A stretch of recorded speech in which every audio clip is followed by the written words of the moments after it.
ang tunay na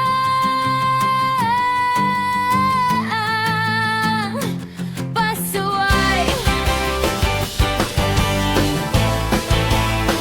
Ang tunay na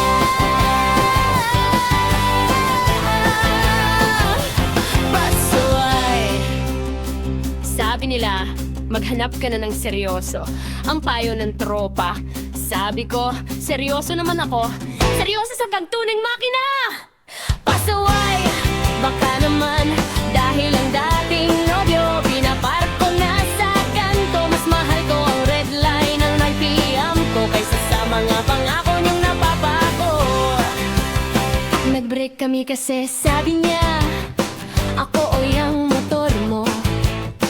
Sabi ko, salamat sa pagpili, mas bagay ka sa commute, kaya bye-bye sa'yo. Ngayon ang handlebars ko na ang ka-holding hands. Ang exhaust ko na ang musika, ang asphalt ang aking lance. Lumipat sa apat na gulong, mas safe daw ang aircon. Pero sa totoo lang, mas mahirap pang i-drift ang puso ko kaysa sa cornering ng aking sedan. BM babaluin ang dala at hindi lang yan tatak ng kotse. Babae maahilitig sa wheels na mas matino ang diskarte. Pangkulay na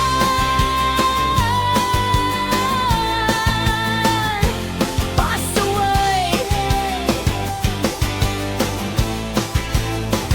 Ang tunay na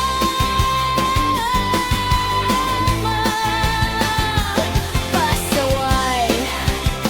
Sa motor dama ko ang hangin ng laya, ang bilis. Sa kotse dama ko ang torke, ang bangis, ang tiis. Sino ang kailangan ng sweet talk ng ex na puro drama? Kung may boyfriend siya naman ng makina na nakakawala ng problema. Kaya sa mga lalaking gustong pumasok sa buhay ko, tandaan, hindi ako yung babaeng hihintayin kang mag-fetch sa pintuan.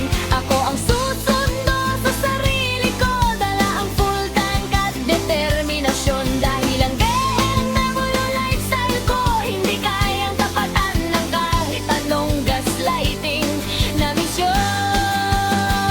Pasaway, oh dahil sa bawat gear shift, pinapakawalan ko ang stress. Sa bawat burnout, nililinis ko ang past na walang progress. Motor, kotse, gulong, ito ang mundo ko. Pasensya na